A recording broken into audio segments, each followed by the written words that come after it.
Hello दोस्तों, आप सभी का जेएसएससी क्लासेस में स्वागत है। आज के क्लास में हम लोग झारखंड पुलिस 2024 के लिए पेपर 2 का शिवांगन पब्लिकेशन से हम लोग मैथ का क्वेश्चंस देखने जा रहे हैं। ठीक है, तो वीडियो को आप लोग जरूर से ज़रूर अंत तक देखिएगा और वीडियो को लाइक शेयर जरूर कीजिएगा। ठीक है, इस वीडियो में आप लोगों को काफ़ी कुछ सिखा दूंगा, आप लोग सिर्फ वीडियो को अंत तक देखते जाइए। ठीक है, और ये सभी क्वेश्चन शिवांगन पब्लिकेशन का जो मॉडल सेट का बुक है उसी से लिया हुआ है। ठीक है, जिसमें आपसे हम लोग सेट नंबर 2 से 85 प्रश्न देख चुके थे, उसी से आगे हम लोग कंटिन्यू कर रहे हैं। और अब आप लोग को रेगुलर वीडियो मिलेगा, मैथ का भी मिलेगा और भी सभी टॉपिक्स का मिलेगा। ठीक है, पहला क्वेश्चन है 86 नंबर का कि ए एक काम को 20 दिन में कर सकता है और बी उसी काम को 30 दिन में कर सकता है। दोनों उस कार्य को कितने दिन में पूरा करेंगे। बोला जा रहा है कि ए एक बंदा है जो कोई काम को 20 दिन में कर सकता है और उसी काम को बी जो है 30 दिन में कर सकता है। और अगर दोनों ए और बी मिलकर उसी काम को करेंगे तो कितना दिन में कंप्लीट होगा, ये पूछा जा रहा है। ठीक है, देखिए ये टाइम एंड वर्क का है। टाइम एंड वर्क में आप एक चीज़ याद कर लीजिएगा, जैसे किसी भी जैसे ए या बी का इफ़िशियंसी निकालना, यानी कि क्षमता कि वो एक दिन में कितना काम कर सकता है, इफ़िशियंसी, तो उसका फॉर्मूला होता है टोटल वर्क डिवाइडेड बाय दिनों की संख्या। ये ध्यान में रखिएगा, दिनों की संख्या। ठीक है, दिनों की संख्या ये ध्यान में रखिएगा। अब इसी से आप क्या कर सकते हैं, मान लीजिए दिनों की संख्या दिया, एफिशिएंसी निकालना है तो ये फॉर्मूला हो गया। ठीक है, और अगर दिनों की संख्या निकालना है तो ये एक्सचेंज कर लीजिएगा, ये यहाँ पे चला जाएगा और एफिशिएंसी नीचे आ जाएगा। ठीक है, तो ये फॉर्मूला आप याद रखिएगा, इसी से सारा क्वेश्चन बनेगा आपका। अब देखिए ए कितना दिन में कर रहा है काम को, 20 दिन में। बी कितना दिन में कर रहा है, 30 दिन में। तो टोटल वर्क निकालना पड़ेगा आपको। और टोटल वर्क कैसे निकालते हैं, तो 20 और 30 जो दिया हुआ है दिनों की संख्या ए और बी का, उसका आप एलसीएम ले लीजिए। तो एलसीएम कितना आएगा, 60 आएगा। ठीक है, अब हम आपको अभी क्या बताएं कि इफिशियंसी यानी कि क्षमता निकालना है। मान लीजिए कि क्षमता हमको ए का निकालना है, ए का निकालना है। तो टोटल वर्क कितना है, 60, और ए जो है 60 काम कितना दिन में कर रहा है, 20 दिन में कर रहा है। तो 20 से डिवाइड करेंगे तो ये आपका इफ़िशियंसी कितना आ जाएगा, 3, यानी कि ए जो है एक दिन में 3 यूनिट काम करता है। इतना आप समझ गए। तो क्षमता हम लोग ऐसे लिख दे रहे हैं कि ए का क्षमता कितना निकाल दिए, 3, और इसी प्रकार बी का कितना निकलेगा, 2 निकलेगा। 30 दूना 60।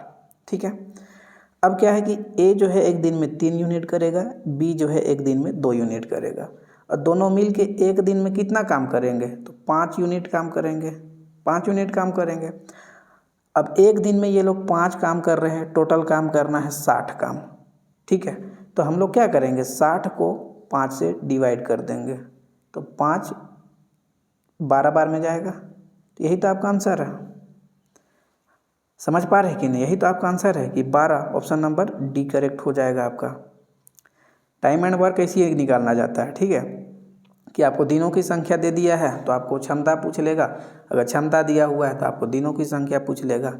आपको टोटल वर्क निकालना कैसा है, तो दोनों जो दिनों की संख्या है उससे आप एलसीएम ले लीजिए दोनों का, तो यही आपका टोटल वर्क हो जाएगा।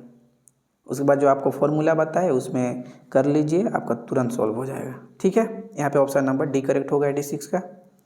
चलिए नेक्स्ट क्वेश्चन है आपका, ये आपका एक दिया हुआ है।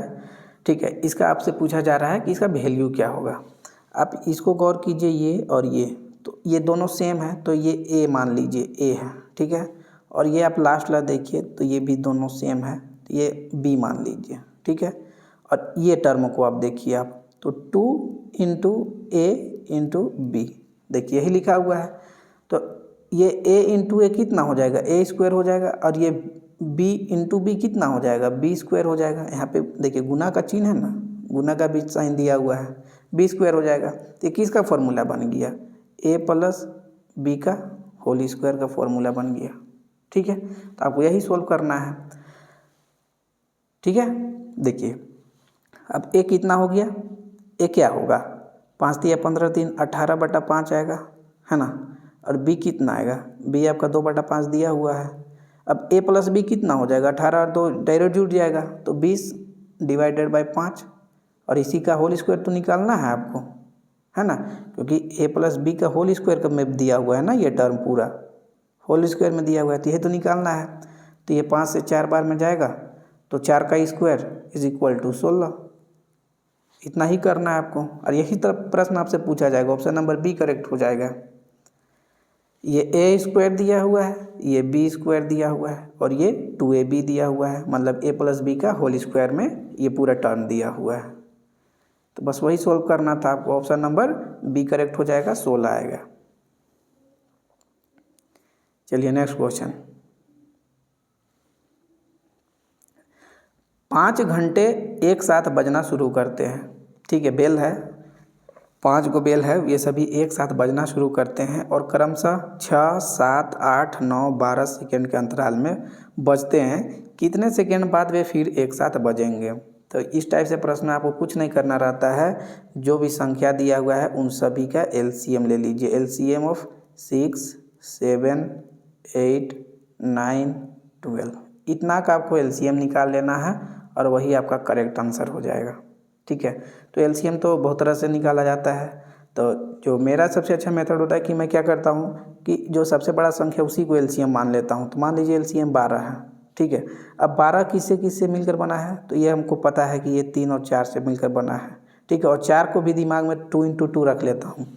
तो यहाँ पे मैं क्या बोल रहा हूँ आप देखिए, 12 को क्या लिख सकते हैं, 3 × 2 × 2, ये लिख सकते हैं, ठीक है।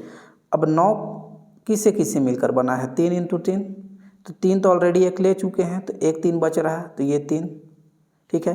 8 ये 2 × 2 × 2 से मिलकर बना है, 2 × 2 × 2, तो यहाँ तो 2 × 2 ऑलरेडी ले चुके हैं 2 को, तो एक बच रहा है, तो एक ले लिए। 7 से किसी से नहीं जाएगा, 7 तो अभी तक नहीं लिए हैं, कॉमन कुछ नहीं है, 7 लिखेंगे पूरा। और 6 किससे मिलकर बना है, 2 × 3 से मिलकर बना है, जो कि हम ऑलरेडी ले चुके हैं। तो बस इतना ही हमको करना है, इसी को सोल्व कर लेना है, ठीक है। तो ये कितना जाएगा, इसको आप पूरा सोल्व कीजिएगा तो 88 का करेक्ट आंसर क्या आ जाएगा, 504 आ जाएगा। इसको गुना कीजिए, 72 हो गया। देखिए ये 3 × 9 और ये 8, 72 × 7, ठीक है। अब 7 दूना 14, 4 7 7 49 और 1 50, ठीक है। तो 504 करेक्ट आंसर हो गया, ऑप्शन नंबर सी। बाकी आप जो भी एलसीएम निकालते हैं, जिस मेथड से निकालते हैं आप कीजिएगा। आपको यही करना है कि एलसीएम निकाल लेना है 6, 7, 8, 9, 12 का, ठीक है। तो इतना सेकेंड के बाद फिर से सभी घंटी बजेंगे। 88 का सी होगा करेक्ट। नेक्स्ट क्वेश्चन 89 है आपका। देखिए, यदि त्रिभुज ए बी सी बी पर समकोणीय है और यदि उसकी ए बी तथा बी सी भुजाएं क्रमशः 15 सेंटीमीटर और 20 सेंटीमीटर है, तो उसकी परित्रिज्या क्या होगी? परित्रिज्या पूछा जा रहा है। देखिए, एक त्रिभुज ऐसे है ए बी सी और बी पर समकोण है, ए बी सी बी पर समकोण है, ठीक है। ए बी दिया हुआ है आपका 15 और बी सी दिया हुआ है 20, ठीक है। क्या होता है ना कि जो समकोण त्रिभुज होता है उसमें हम लोग ट्रिपलेट यूज करके क्वेश्चन को सोल्व करते हैं, ठीक है। तो ये देखने से लग रहा है कि ये 3, 4, 5 का ट्रिपलेट बन रहा है, ठीक है। 3, 4, 5 का ट्रिपलेट बन रहा है समकोण त्रिभुज में। जैसे 3, 4, 5, तो ये 3, जैसे यहाँ पे 15 देखिए, तो ये 3 को 5 से गुना करेंगे, इसको 5 से करेंगे तभी तो आएगा 15, है ना। देखिए 15 आ रहा। अब ये 20 जो है इसको 4 को 5 से फिर गुना कीजिए, ठीक है, तो ये 20 आएगा। तो 5 को 25 से 5 को फिर 5 से गुना कीजिए तो ये 25 आएगा, यहाँ पे 20, ठीक है। तो यही तो दिया हुआ है, 15 दिया हुआ है, देखिए ये 20 दिया हुआ है, तो यहाँ पे 25, मतलब ये 25 आपका आ जाएगा, ये 25, ठीक है। तो हम लोग ट्रिपलेट का यूज करके हम ये निकाल लेंगे कि AC का लंबाई कितना है, तो 25 है, ठीक है।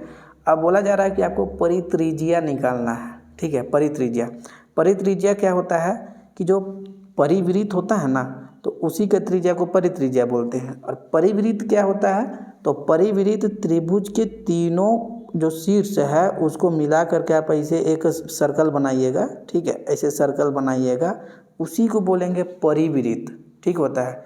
एक होता है परिवृत्त और एक होता है क्या बोलते हैं उसको, जो अंदर बनता है, जिसका इन सर्कल बोलते हैं उसको अंग्रेजी में, ठीक है, हिंदी में नाम याद नहीं आ रहा है।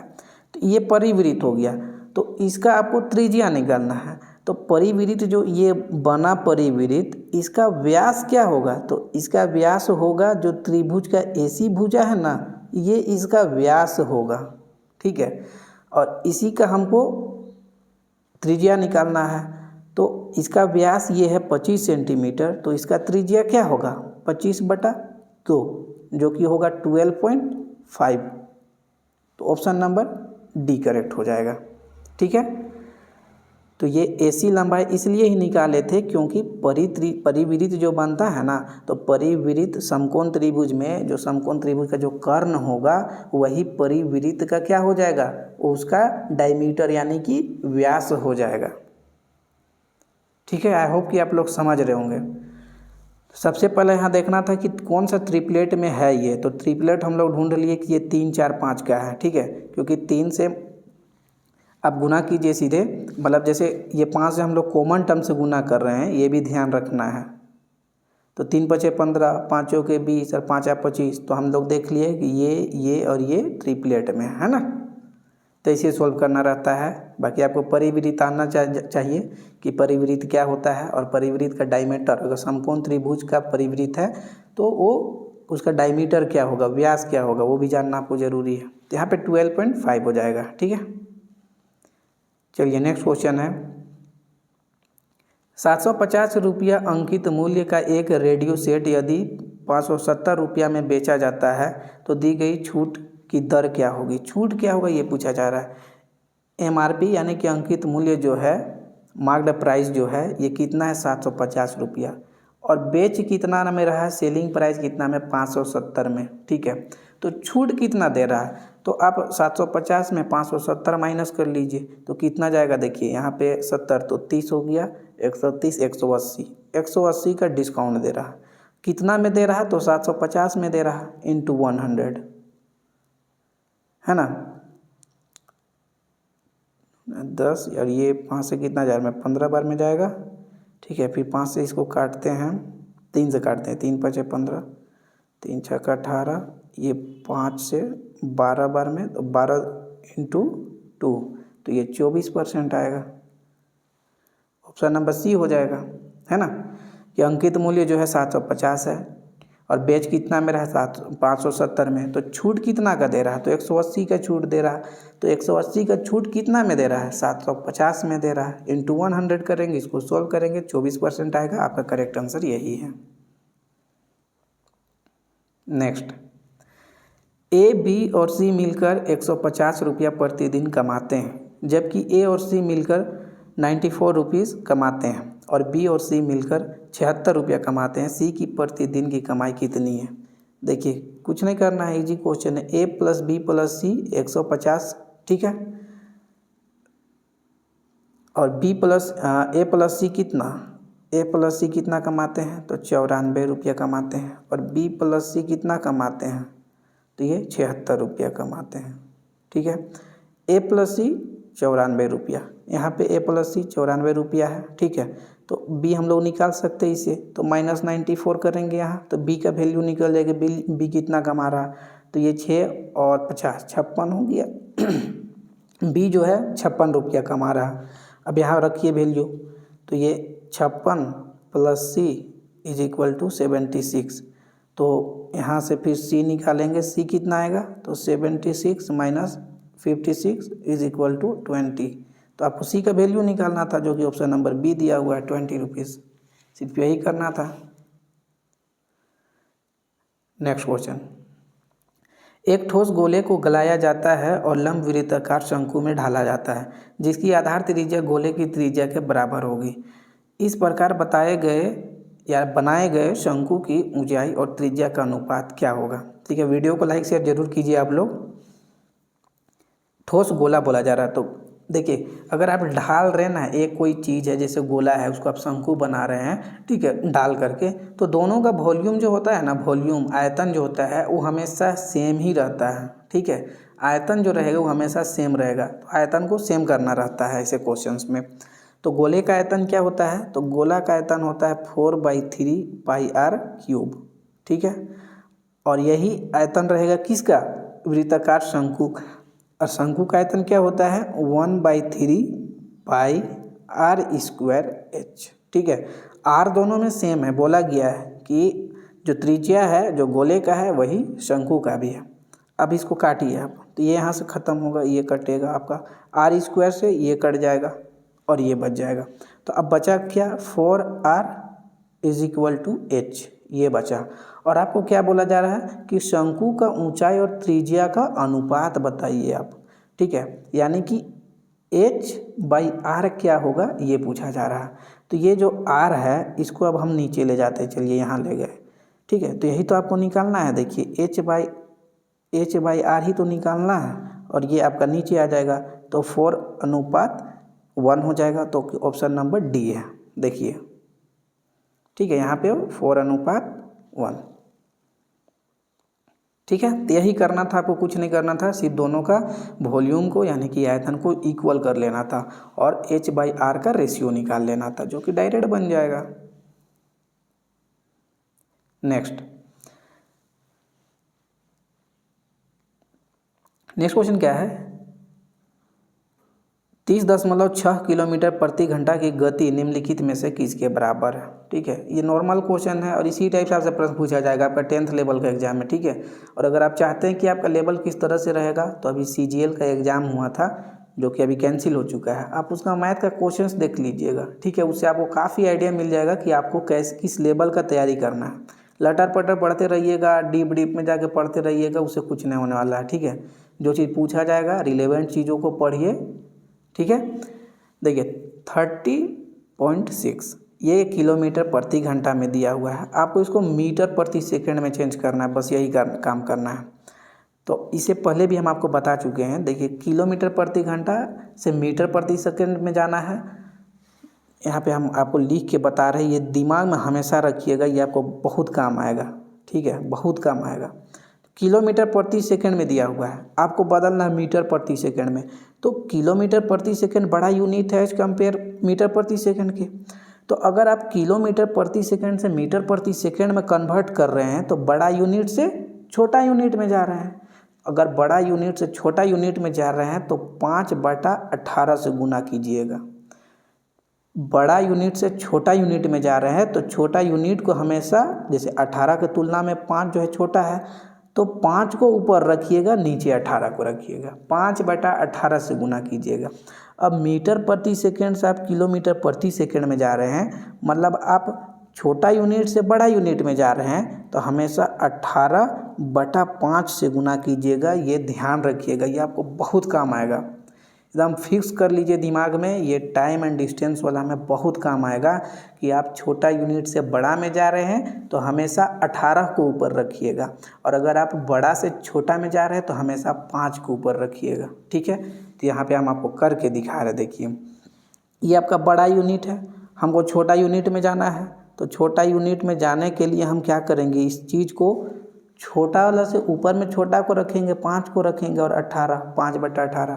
अब आप इसको काटिए। ठीक है, 5 दूना 10 हो गया।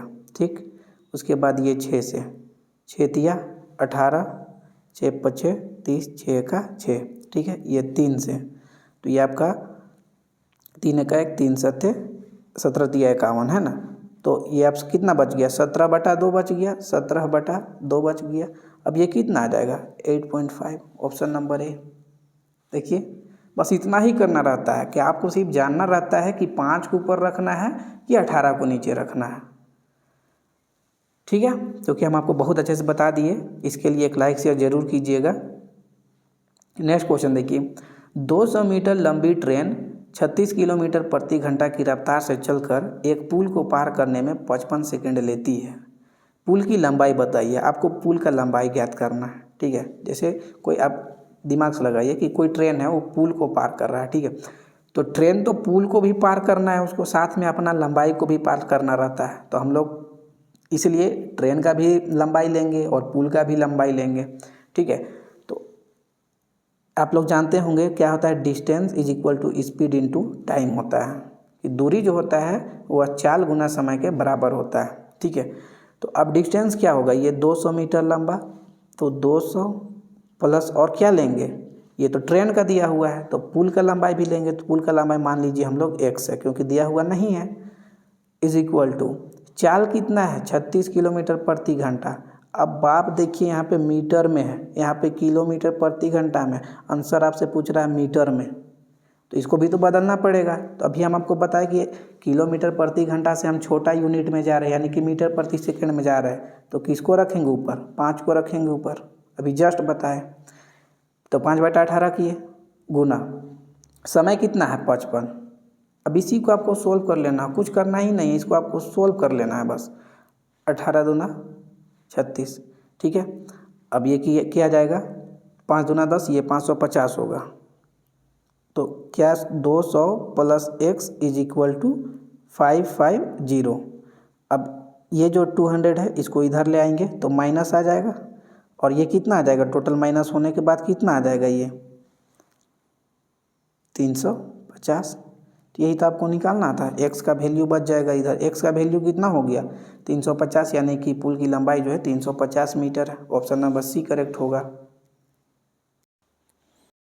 नेक्स्ट क्वेश्चन देखिए, दो बराबर राशि क्रमशः 7% और 5% के साधारण ब्याज पर उधार दी गई है। दो ऋणों पर अर्जित ब्याज 4 वर्ष में 960 रुपया जुड़ते हैं। उधार दी गई कुल राशि बताइए। उधार दी गई कुल राशि है और दो राशि है और दोनों बराबर है। मान लीजिए दोनों जो है x है, ठीक है, x। तो इस पर 7% से 4 वर्ष में कितना का ब्याज बनेगा, तो x इंटू 7 चौके 28%, 28% प्लस x ही है क्योंकि दूसरा राशि भी x ही है, और उस पर 5 साल में 5% से 4 साल में कितना का ब्याज बनेगा, तो 20% का बनेगा। और ये टोटल मिलाकर कितना बन जा रहा है, 960 रुपया बन जा रहा है। आपको इसी इक्वेशन को सोल्व कर लेना है, मैं आपको करके बता रहा हूँ, ठीक है। ये 100 सीधे इधर चला जाएगा और इधर बच जाएगा 28x और प्लस 20x, x कॉमन ले लूँगा मैं, तो आपको क्या हो जाएगा इधर, मैं करके दिखाता हूँ, ठीक है, 1 minute. x into 28 divided by 100 plus x into 20 divided by 100 is equal to 960, ठीक है। उसके बाद आपका ये 100 उधर चला जाएगा, तो x कॉमन ले लेता हूँ, तो 28 plus 20 is equal to 960 into 100, है ना, ये आएगा आपका ये 48। तो x और ये दोनों जोड़ के 48 हो जाएगा, और जो कि इधर नीचे चला जाएगा, डिवाइडेड बाई 48। ये 2 बार में कटेगा, मतलब 20 बार में कटेगा। अब 20 इंटू 100 इज इक्वल टू 2000। आपको यही तो निकालना, तो ऑप्शन नंबर सी करेक्ट हो जाएगा, ठीक है। वीडियो को लाइक शेयर जरूर कीजिए। नेक्स्ट, रमन के वेतन में इस वर्ष 5% की वृद्धि हुई। यदि उसका वर्तमान वेतन 1806 रुपया है तो पिछले वर्ष उसका वेतन कितना था। इस वर्ष 5% का वृद्धि हुआ। 5% जो है इसको फ्रैक्शन में कीजिएगा तो 5% का वैल्यू कितना होता है, 1/20, ठीक है। कहने का मतलब है कि अगर पिछले बार उसका 20 रुपया अगर वेतन था तो अब उसका 1 रुपया बढ़ गया, तो 20 में 1 बढ़ गया मतलब 21 हो गया, और 21 का वैल्यू 1806 रुपया दिया हुआ है, 1806 रुपया दिया हुआ है। लेकिन आपको वो ये पूछा जा रहा है कि आप पिछले वर्ष जो उसका वेतन था वो बताइए, यानी कि 20 का बताइए वैल्यू। 21 का वैल्यू दिया हुआ है आपसे और 20 का वैल्यू पूछ रहा है, तो 20 का वैल्यू क्या होगा, 1806 डिवाइडेड बाई 21 इंटू 20, ठीक है। तो आप इसको 96 वाला को इसको काटिएगा, ठीक है। काटने के बाद आपका इसका आंसर आ जाएगा 1720 रुपया। इसको काट के आप लोग देख लीजिएगा, ऑप्शन नंबर ए हो जाएगा। 97, एक परीक्षा में 80% लड़के अंग्रेजी में पास हुए और 85% गणित में पास हुए, जबकि 75% लड़के दोनों विषयों में पास हुए। यदि 45 लड़के दोनों विषयों में फेल हुए तो परीक्षा में बैठे लड़कों की कुल संख्या बताइए, ठीक है। इसको तो ये थोड़ा कॉम्प्लिकेटेड क्वेश्चन है, आपको अच्छे समझना पड़ेगा। देखिए ये हम आपका मैप बना रहे हैं कि ये है आपका इंग्लिश के लिए, ठीक है, और एक बना रहे हैं आपका हम इधर मैथ के लिए, और एक बना रहे हैं दोनों में जो कॉमन है, ठीक है। 75% लड़का जो है दोनों में पास हुआ है, 75% जो है ये दोनों में पास हुआ है, ठीक है। अगर 75 यहाँ पे बोला जा रहा है कि 80% लड़के अंग्रेजी में पास हुए हैं, ठीक है। तो उसमें से देखिए 80% जो अंग्रेजी में पास हुए हैं उसमें से 75% दोनों में पास हुए हैं, तो सिर्फ अंग्रेजी में कितना पास करेंगे, तो सिर्फ अंग्रेजी में 5% पास करेंगे, ठीक है। 75% जो अंग्रेजी में 80, मान लीजिए 80 लड़का अंग्रेजी में पास हुआ है, उसमें से 75 को तो मैथ में भी पास हुआ है, तो सिर्फ अंग्रेजी में कितना पास करेगा, 5 को पास करेगा। इसी तरीक़ा से अगर 75 को दोनों में पास हुआ है और 85% गणित में पास हुए हैं, तो सिर्फ गणित में कितना पास करेगा, 10 ही को तो पास करेगा, 10 ही ना पास करेगा, ठीक है। तो अब यहाँ पे क्या हो जा रहा है कि इसको आप जोड़िए, 75 और 5 80 और 10 90। अब 90% स्टूडेंट जो है ये पास किए हैं, तो 10% स्टूडेंट क्या हुए हैं, फेल हुए हैं। और 45 यहाँ पे ये सेंटेंस पढ़िएगा, यदि 45 लड़के दोनों विषयों में फेल हुए हैं, तो दोनों विषयों में कितना 45 को फेल हुआ है, और परसेंटेज में देखिएगा तो 10% दोनों विषय में फेल हुआ है, तो मतलब 10% का वैल्यू कितना दिया हुआ है, 45 दिया हुआ है। तो आपसे पूछा जा रहा है कि परीक्षा में बैठे लड़कों की संख्या कितना है, तो मतलब 100% का वैल्यू आपसे पूछा जा रहा है, 100% का वैल्यू, ठीक है। तो 10% का वैल्यू 45 है, तो 100% का वैल्यू कितना होगा, आप इसको 10 से गुना कर दीजिए, ये इसका 10 गुना हो रहा ना जी, तो इसका ये 10 गुना होगा, तो 450 हो जाएगा, ऑप्शन नंबर बी हो जाएगा। इस तरीका से सॉल्व करना रहता है। नेक्स्ट, 5% प्रतिवर्ष चक्रवृद्धि ब्याज पर 800 रुपया कितने वर्ष में 882 रुपया हो जाएगा, ठीक है। आपका प्रिंसिपल जो है ये 800 रुपया दिया हुआ है, आपसे पूछा जा रहा है कि कितना वर्ष में 5% चक्रवृद्धि ब्याज पर यह 882 रुपया हो जाएगा। मैं इसको ट्री मेथड करके बताता हूँ, ट्री मेथड आसान पड़ेगा, ठीक है। 800 रुपया है, तो 800 रुपया में पहला वर्ष जो है 5% पर कितना का इंटरेस्ट बनेगा, तो 800 गुना 5%, तो ये कट जाएगा इससे, तो 40 रुपया का पहला साल में 40 रुपया का इंटरेस्ट बनेगा, दूसरा साल में भी 40 ही का बनेगा, क्योंकि दूसरा साल में जो प्रिंसिपल पर बनेगा, प्रिंसिपल पर जो बनेगा वो तो 40 ही रुपया बनेगा। लेकिन चक्रवृद्धि ब्याज में क्या होता है कि अगर पहला साल कोई इंटरेस्ट बना है तो दूसरा साल उस पर भी इंटरेस्ट बनेगा, तो पहला साल 40 रुपया का इंटरेस्ट बना है, तो इस पर भी अब 5% के हिसाब से इंटरेस्ट बनेगा, तो 40 का 5% जो कि आएगा 2 आपका, ठीक है, 2 आएगा। तो पहला साल में आपका 40 का इंटरेस्ट बना, दूसरा साल में 40 और साथ में 2 42 का इंटरेस्ट बना, तो दोनों 2 साल में कुल मिलाकर कितना का इंटरेस्ट बन गया, 82 का इंटरेस्ट बन गया। और आपको 82 का ही इंटरेस्ट बनाना था, कितने साल में ये पूछा जा रहा, तो 2 साल में बन रहा, तो ऑप्शन नंबर बी करेक्ट हो जाएगा, है ना। नेक्स्ट, 20%, 10% एवं 5% के क्रमशः 3 छूट किस अकेले छूट के बराबर होगा।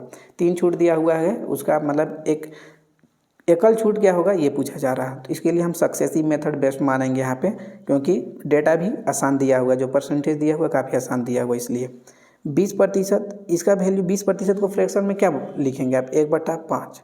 मान लीजिए 5 जो है मार्क्ड प्राइस है, तो उस पर 1 का डिस्काउंट दे रहा है, तो बेचेगा कितना में, 4 में बेचेगा। 10% कितना होता है फ्रैक्शन में, 1/10। अगर 10 मार्क्ड प्राइस है तो 1 का डिस्काउंट देगा, यानी कि 9 में बेचेगा। 5% क्या कितना होता है, 1 मिनट,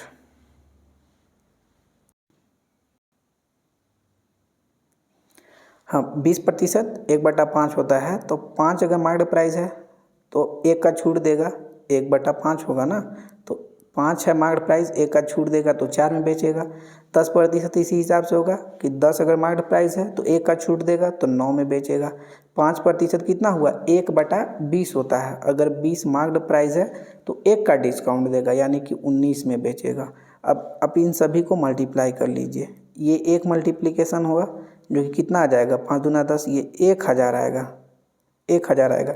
और इनको मल्टीप्लाई कीजिए, ये कितना आएगा आपका, तो इसको आप मल्टीप्लाई कीजिएगा,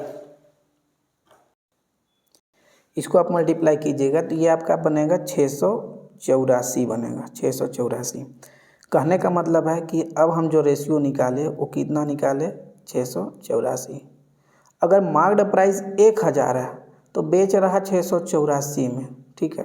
तो डिस्काउंट कितना का दे रहा है, तो डिस्काउंट आप दे रहे हैं 316 का, 316 का कितने पर, 1000 पर। तो परसेंटेज में बदलना है तो 100 से गुना करेंगे तो ये आप कट जाएगा, तो आपका 31.6 आ जाएगा आंसर। ये कौन सा है, ऑप्शन नंबर सी, ठीक है। यहाँ पे हम लोग एकल छूट निकालने के लिए सक्सेसिव मेथड का यूज किए हैं, इसी को बोला जाता है सक्सेसिव मेथड। नेक्स्ट क्वेश्चन, 20 आदमी किसी कार्य को 30 दिन में करते हैं। 10 दिन में पूरे होने के बाद 10 व्यक्ति जो है कार्य छोड़कर चले जाते हैं। बाकी बचे व्यक्ति शेष 10 दिन तक कार्य करते हैं। 20 दिन की समाप्ति पर यह निर्णय लिया जाता है कि बाकी बचा कार्य बाकी बचे 10 दिनों में पूरा किया जाए। कितने अतिरिक्त व्यक्तियों की आवश्यकता होगी, ठीक है। तो इससे पहले और पहला क्वेश्चन जो था टाइम एंड वर्क ही तक का था, उसमें आपको बताया था कि अगर टोटल वर्क दिया हुआ है तो आप इफ़िशियंसी कैसे निकाल सकते हैं, वो मैं आपको बताया था मैं फॉर्मूला। और यहाँ पे टोटल वर्क का और एक फॉर्मूला होता है इस टाइप के प्रश्न के लिए, वो ध्यान रखिएगा। टोटल वर्क जो होगा वह दिनों की संख्या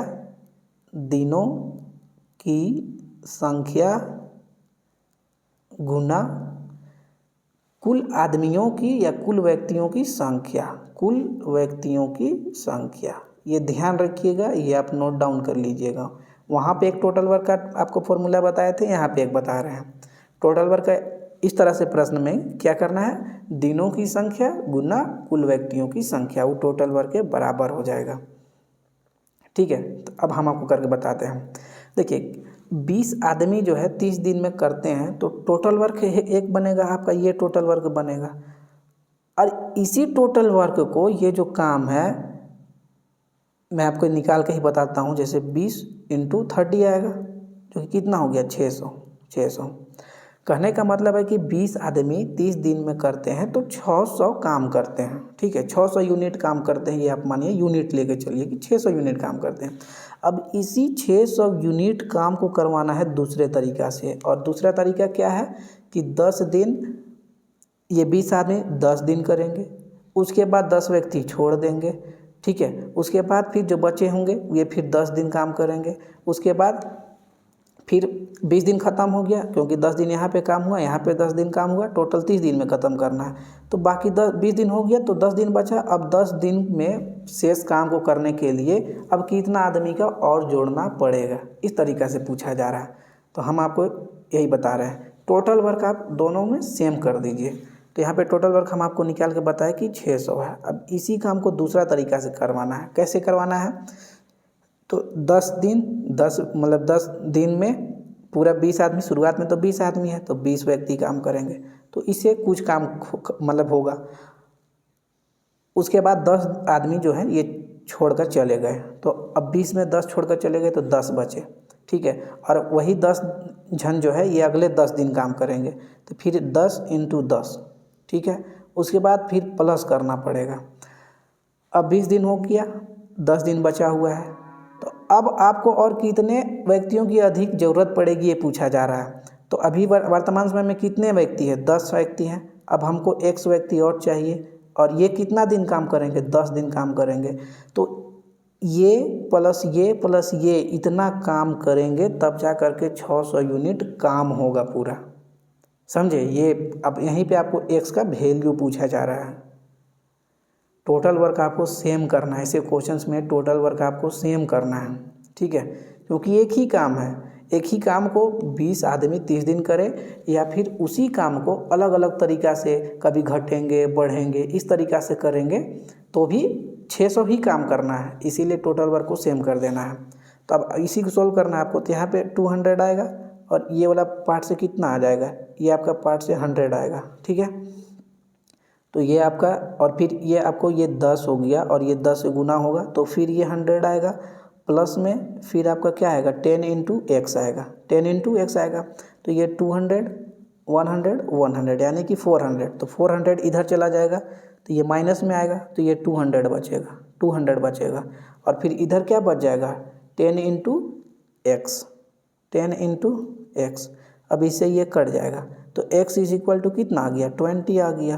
तो मतलब आपको लास्ट में 10 व्यक्ति रहेंगे, ठीक है, और 10 दिन काम करेंगे तो उन लोगों को और 20 व्यक्ति का ज़रूरत पड़ेगा ताकि काम जो है वह समय पर कंप्लीट हो जाएगा। तो x का वैल्यू ही निकालना था जो कि 20 आ गया। यहाँ पे ऑप्शन नंबर ए में, ये जो ऑप्शन नंबर ए दिया हुआ है ये आपका करेक्ट होगा, ठीक है। तो आई होप कि आप लोग को वीडियो अच्छा लगा होगा। वीडियो अच्छा लगा है तो लाइक शेयर जरूर कीजिएगा। आप लोग को जीके जीएस का भी रेगुलर वीडियो मिलते रहेगा। नेक्स्ट वीडियो मिलते हैं, तब तक अपना ख्याल रखिए, पढ़ते रहिए। Thank you.